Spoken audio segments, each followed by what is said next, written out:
Welcome, Tim. It's good to see you. Great to see you too. Yeah, it's almost holiday time and it's great to have you here. If you don't mind, Tim, give our audience a brief introduction of you, your background. A lot of people know you, but maybe some. Can Maybe you some tell don't. Yeah. Yep. Tim Brown, CISO for SolarWinds. Been there for about 8 years. We had a pretty major incident about 5 years ago that put us in the news. So for the past 5 years, we've been working to go through that and really, navigate that whole incident. Then about 3 years ago, I was charged by the SEC. That kind of made me a household name among security people. And just last week, the full case was dropped. So exciting news for everybody. Yeah, I think Tim's underselling the importance of this case and how much we all in the security community cared about it. Uh, and there was so much about the case that we hopefully can unpack in this little conversation. But um, two things stood out for me that I want to recognize Tim for. One was that when the incident happened, it happened in, I guess, 2020, the security incident, and the company handled it and communicated with their customers. And then it was almost more than 2 years later that the SEC came in and brought these charges. And I thought it was a testament to Tim that his company stood behind him, even though there had been a transition of CEOs from the time of the incident to the world post-incident. They stood by him. And I said this on another call yesterday with Tim. Like there's no greater scrutiny and pressure than you can be under than being in a situation that gets the whole world looking at it multiple years afterwards. And the fact that the company stood by Tim through it all tells us a lot about how he must have handled himself back in advance of the incident and during the incident and after the incident. So the fact that the company's chosen to stand behind him and support him all the way through is really it's a nice thing from the perspective of the company, but it's a great testament to who Tim is. And then the second important thing is that Tim, he's coming out of it. Sure, he's a week since the case is over, but he hasn't been invisible. A lot of the times when you have this heavy weight hanging over you, you have a tendency to want to go and hide, especially when you have your own lawyers who tell you to go, don't say anything. You know, I think he ignored a lot of advice probably from lawyers, or he worked very hard with those lawyers to get them to get comfortable with him talking. But this is far from the first time I've gotten to share a microphone with Tim to talk about his case. Yeah. So on the company side, the company has stayed with me through the whole thing, which has been incredible. But also our investors changed, right? So at first we were public. But majority owned by Silver Lake and Tomo Bravo. So they still owned 80% of us. So they were supportive of our approach and very supportive. And then private since last February or so. And again, Turn River supportive of our approach, supportive of us, moving forward. And, the company was unwavering, right? And, we had potential off-ramp opportunities and other things, but it was always, drop Tim and we'll consider settlement. So that's just the way the company treated it. And what an interesting story was we were going through mediation and trying to get to a settlement. And the mediation judge asked me to step out of the room for a minute. And so I stepped out, my attorney stayed in. And what she asked our general counsel was, why are you so hung up on having Tim drop from the case? And his answer was pretty simple. He said, because he didn't do anything wrong. That's all. The company standing behind me has been incredibly helpful, and I couldn't imagine going through it without it. It would have been horrendous. When you say the company was behind you, was supportive of your approach, can you just give us a brief description of what the approach was as opposed to alternatives? Yeah, absolutely. So the approach for transparency to start with, right? So how can we be transparent? How can we share? I thought it was very important to educate people around what a nation state does and a true nation state attack and talk about it. And I was given enough latitude to go out and talk to it. And I still stayed within the lines of what we had written, but I could give color around the outside edges of that. Color really helps people understand what did they do? How did they do it? Then all the legal proceedings. I couldn't talk about the sensitive nature of things sometimes, but just the process that we were going through. People didn't understand the process. They didn't understand what was involved in discovery. They didn't understand everybody would grab every single email you've ever had and the whole company's set of email and Teams and Slack and phones and do all of those things and then search it for things. People just didn't understand that. So educating people around the process and keeping people up to date with the process. um, During a motion to dismiss, you can't introduce new evidence. So people say, well, why didn't you fight this thing from, of course, when you said they accused us of not having access control ish. And why couldn't we present new evidence then? Just simply because you can't at that stage in the process. So they have 5 emails that show that we had, issues with somebody getting the wrong access out of 10,000 people getting onboarded and offboarded. And those 5 were picked up during audit. So we had a process. But for them, they could say, yeah, you have a systemic problem. Those 5 show that you have a systemic problem. So things like that are just interesting from kind of how a legal process works. And so to share that was helpful to folks. Yeah, since you talked about how, they picked up a few things and pushed on that as evidence for the maturity of your program, your security program, do you think throughout this process, right, now that you know what you know, do you think the SEC actually has any fundamental misunderstanding of how a security organization? No question. No question. The question of what a chief information security officer does or a head of security does, a layman could interpret that as, oh, they have ultimate power. They're a chief. They must fix everything, do it all themselves. They have ultimate power to do whatever they want. And we all know that's not true, right? We often recommend things, and then you have an IT department that goes change things, or a research or an engineering department that goes change things. So their interpretation of what the responsibility was, off from the truth, right? I was held accountable for disclosures. I sat and helped. Maybe I talk a little bit in a disclosure meeting, or really the first one was right after our incident. But by no means was I the authoritative source that was the one that said, hey, disclosure is ready to go. That was the legal team. That was the finance team. That was others. I was part of a committee. But again, their interpretation was, oh, well, this was your responsibility to get it right. So there's a lot of misconceptions about kind of what the job is.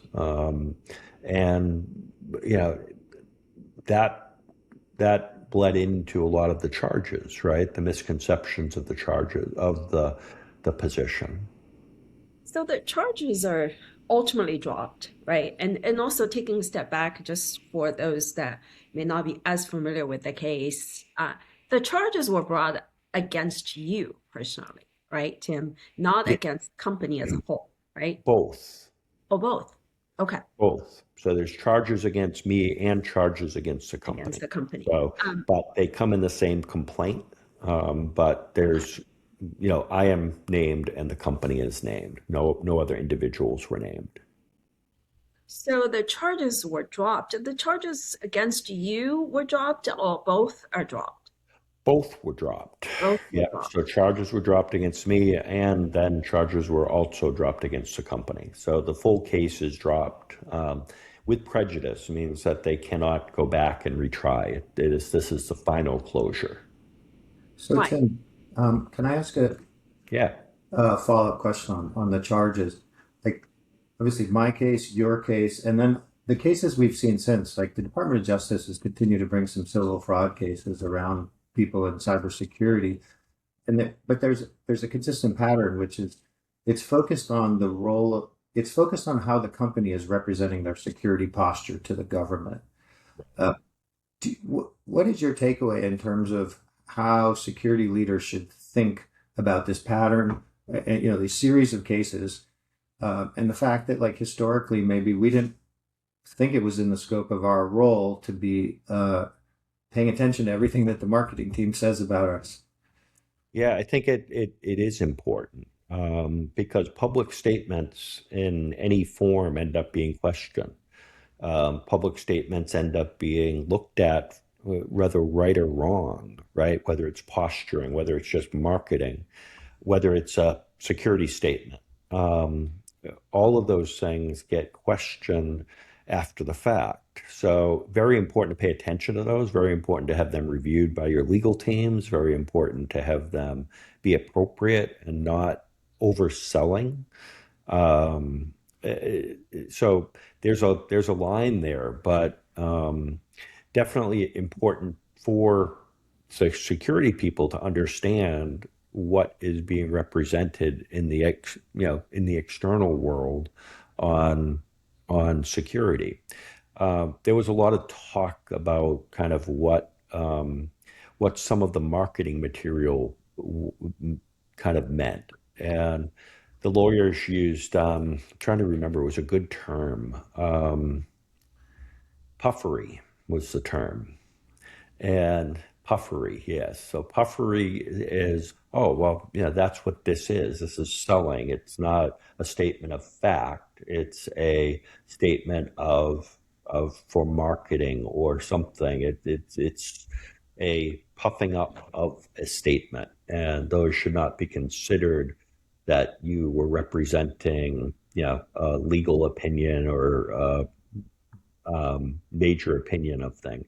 But still, I think the questions of puffery is interesting, where that fits and what it doesn't fit, and whether your marketing people are, if they're out there lying, right? That's definitely not a good thing, and it's not a good thing for the security people, especially if they're tied to it. It's a question that been on my mind, Tim, that the dismissal came, but they were framed as being taken in the exercise of discretion. There's no concession of error or liability No. admitted by the SEC. So are you satisfied with this outcome, or do you believe they should at least make some form of a concession? So the I actually look at it in a little bit. I give the SEC a little bit of grace here. I don't have this for a fact, okay? But um, if you look at the SEC's primary objective to be able to, one of their objectives from a cybersecurity perspective was raise the cybersecurity presence of public companies and raise the level of cybersecurity that they looked at. So when you think about it, when they looked at our case, they said this could be a fundamental case that they could go after and they could potentially set some precedents on. But even if they lost, they put CISOs on notice. And by charging me, it made an impact, right? It made boards wake up. It made executive teams wake up. It made people say, do we have a CISO? What do they do? How do we involve them with things? So it really did help public companies and raise awareness of cybersecurity within public companies. Even though they lost in the end, it really did work. If they had just charged the CEO or the CFO, it would have been a non-event. It would have been okay. From a cybersecurity perspective, it would have been nothing. By charging me, it actually had had value in the end. So, Incredibly kind, Tim. but it's true, right? It really is true. I agree. Like in a weird way, the SEC has 100% accomplished what they set out to do, which is raise expectations around cybersecurity. I do think the next time they they will hope, and what I hope is that they have learned the lesson that next time, if they need to aim at a little bit higher than the security leader alone. Like there's like as Tim said, we don't get to control the budget. We don't get to control the culture of the company around risk, and so much other that we don't get to control. Uh, but we do need the leadership of the company around us to understand that the company as a whole is going to be held accountable, and it starts at the top. Sarbanes-Oxley, which is Yep. an area that the SEC looks closely at. The CEO and the CFO have to sign on the line. The frustrating thing for Tim and for everybody who saw Tim go through the pain that he had to go through was that like the SEC is essentially doing this through precedent because we don't have legislation. Right. Um, it would be much better if there was an equivalent of a Sarbanes-Oxley. As far as I'm concerned, I would like to see a Sarbanes-Oxley for security, a simple one, but Yep. like where the CEO has to join the security leader on signing on the line, because it's only then that will really drive accountability to the boardroom and to the top of corporations.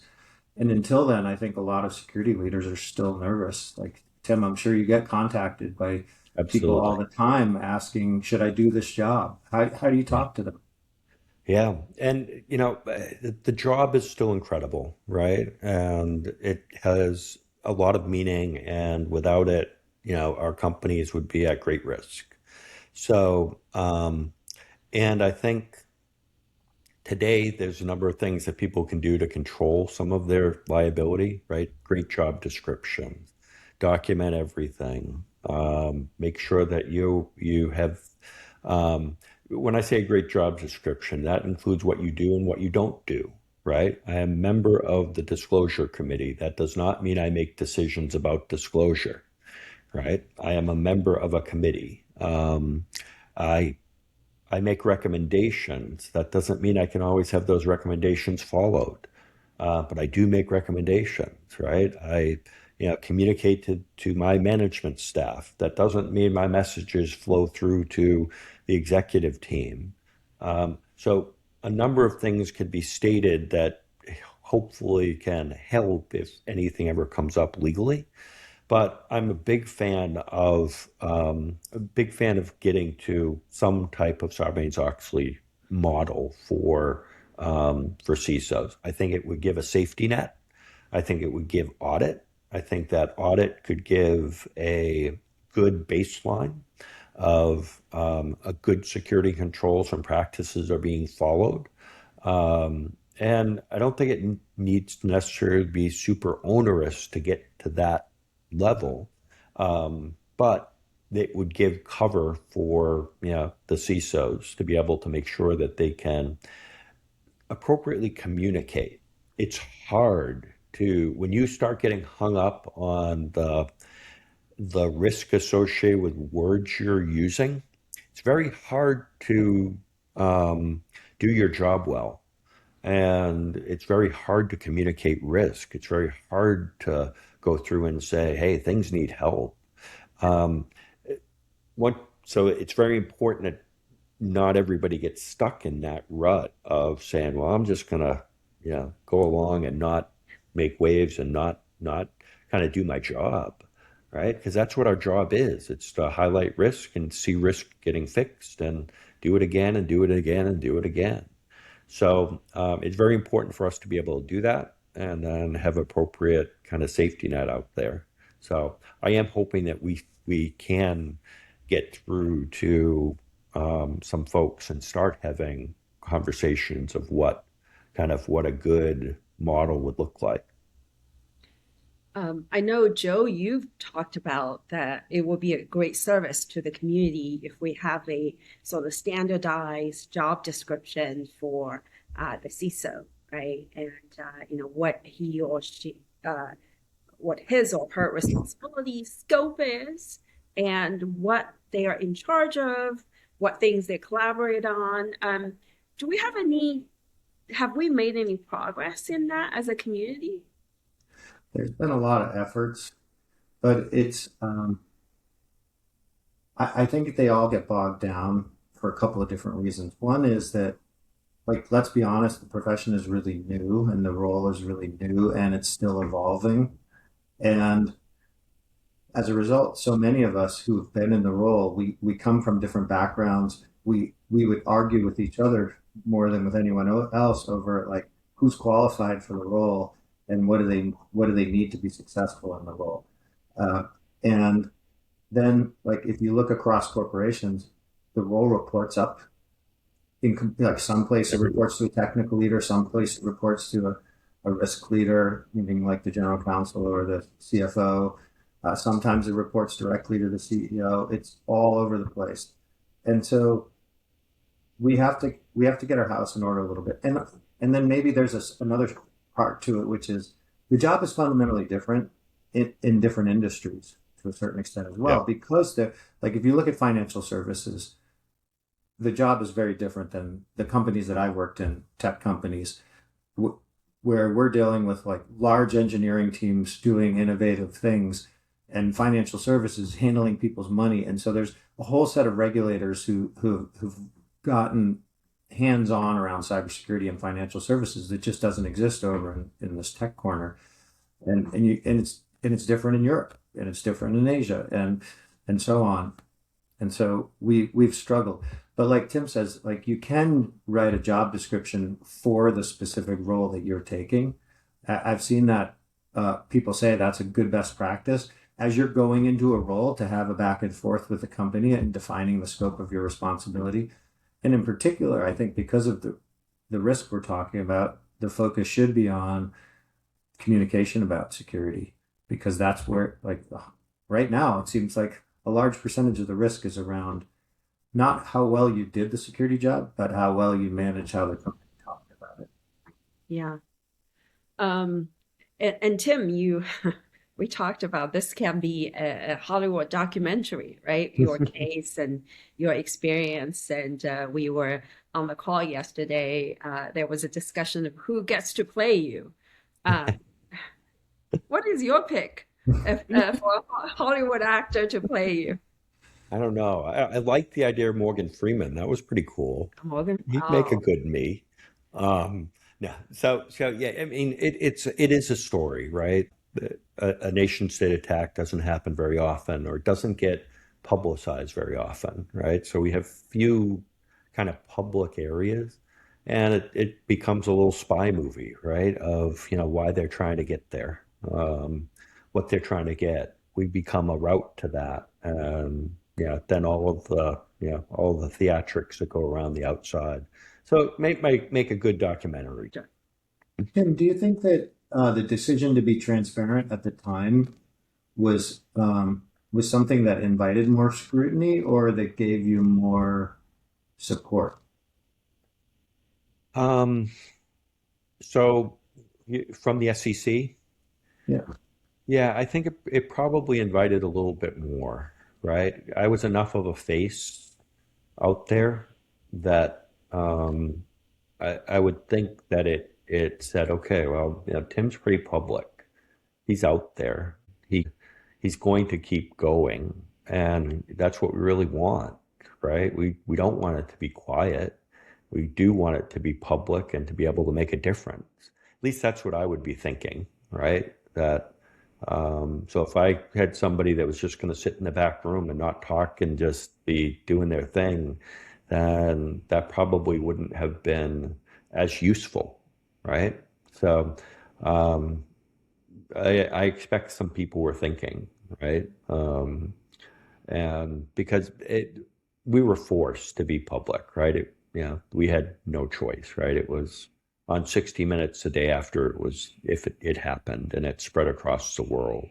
And countries call you and everyone calls you. So we're on the phone talking to everybody just without choice. And then we did consciously make a choice to be able to, you know, push publicly to every group that would listen to us.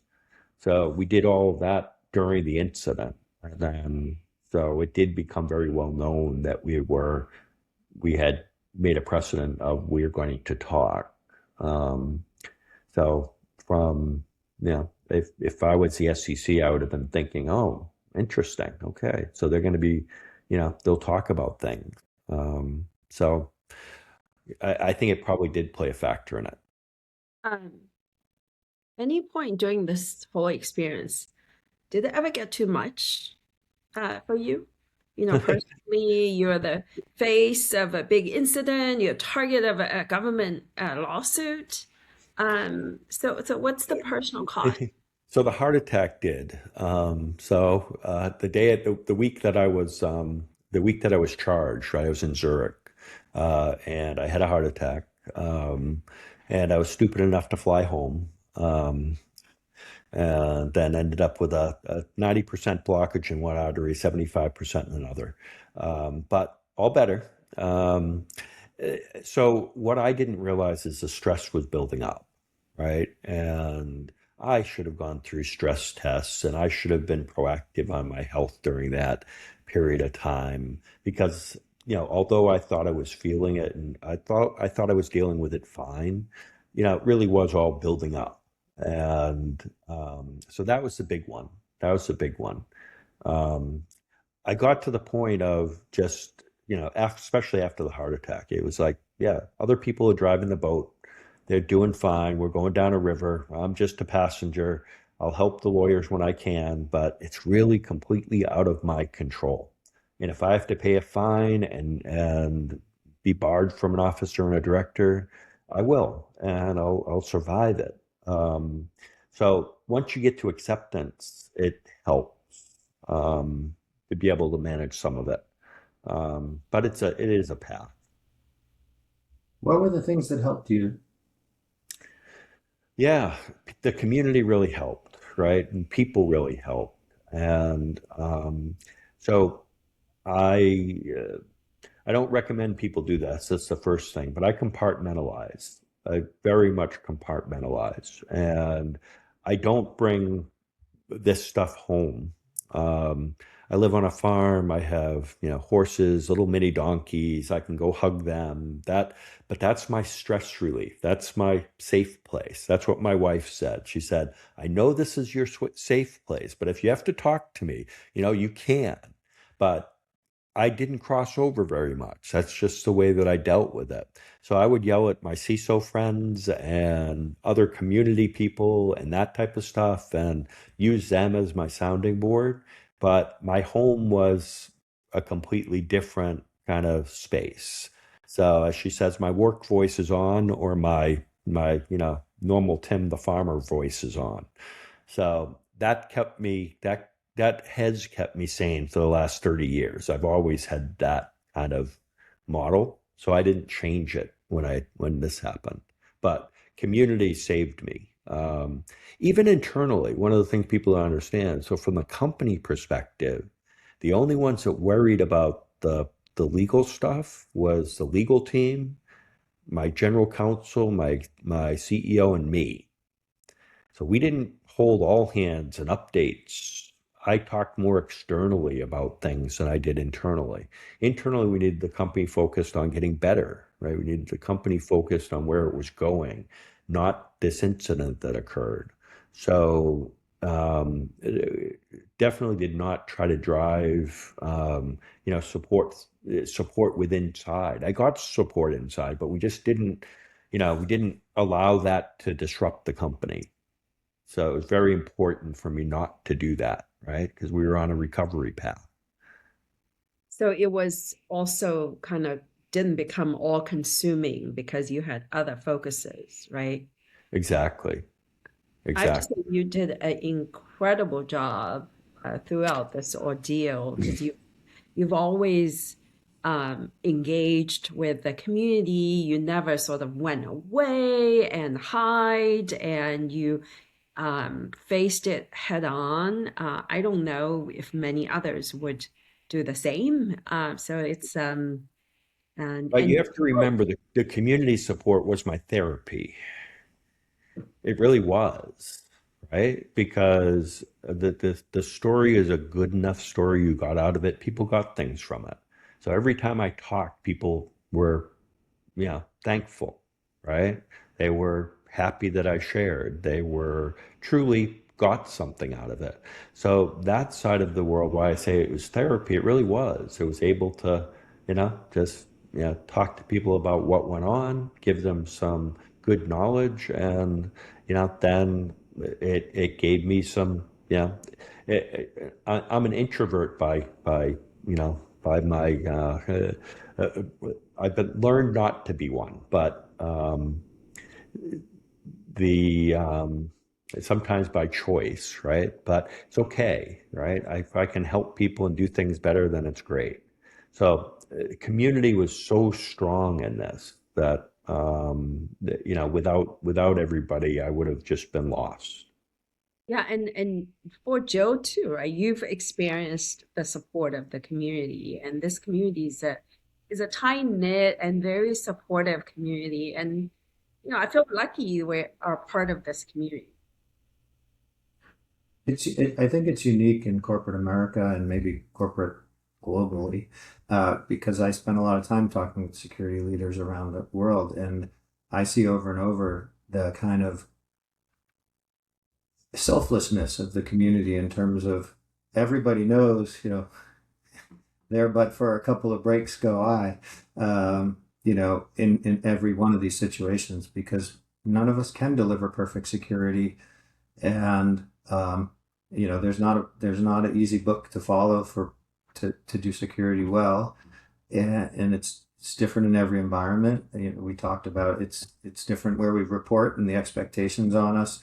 So it's a very challenging job that's evolving very quickly. The risks are getting bigger, not smaller, and the importance to the world of what we're doing goes up every single day.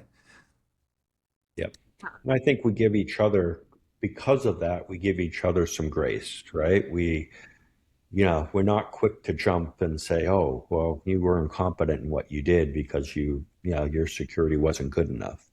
I think we say, yeah, I'm sorry it happened to you. Could have happened to me the next week. Because there's, as everybody always says, they only need to be right once. We need to be right every time. And nothing's perfect. So I think the folks that are in the trenches realize that. And, when something bad happens, the folks, especially the folks that have been around for a while, they're not going to go, you know, point fingers at you. They might try to help you figure out how you could have done better, but by no means think, that things are incompetent.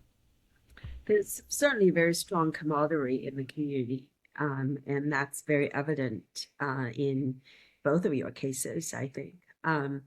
I know we have limited time today. I only have one more question left. I don't know if Joe has anything else to ask. I just want to say thank you to Tim for all he's done for the community. We're talking about the importance of community. If he didn't show up and talk about it, we would have been talking without him there, but we wouldn't have been as well informed. And so it's important that he's made himself Yeah, available. so one of the things that's really strange, people want selfies with me. I've done selfies You've with done selfies with me, yes.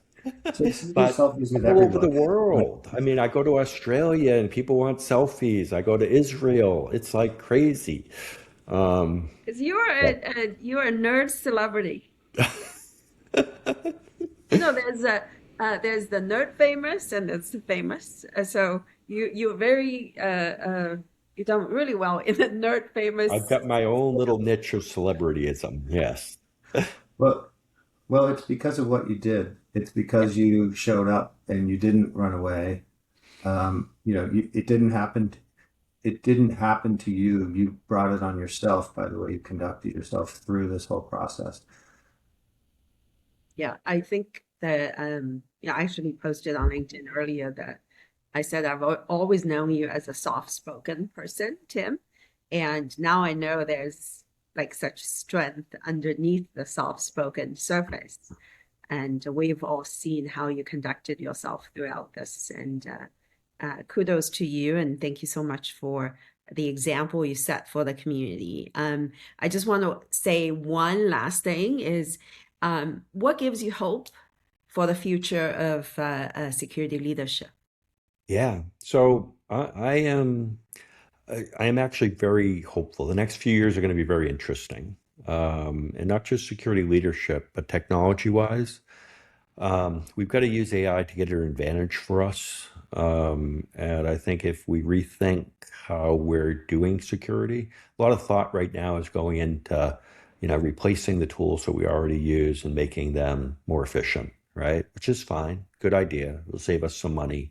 But I really think we have to work on how we use, AI to change our game, empower us differently, make us a harder target. Uh, Many different things that we could be doing there that kind of embrace complexity and expect us not to be perfect everywhere, but limit damages, so resilience essentially. And then I think from the security leadership function, I think we'll get there, right? We're only 30 years old or so. So we're babies. So we'll keep growing, we'll keep maturing. And we keep looking at, this is just another step. So we got through this step. Now we have to get some folks excited about, some rules for us maybe. And then we look at, having certification, and then we look at audit, and we look at other things associated with the rules. So I just see us, maturing along this path, and we'll get better over the next few years. I don't see us, imploding by any means. And it's such a critical time, right? As I said, AI gives us opportunity, but AI is going to come at us. So we need security professionals in place to be able to help do that. It's not going to be the, tactical folks. It's going to be the thinkers that are going to be able to, think our way through this next few years. Well, thank you so much, Tim. Certainly, it's been very interesting conversation and interesting time that we live in. And thank you, Joe. And congratulations again, Tim. Thank you. Thank you, guys.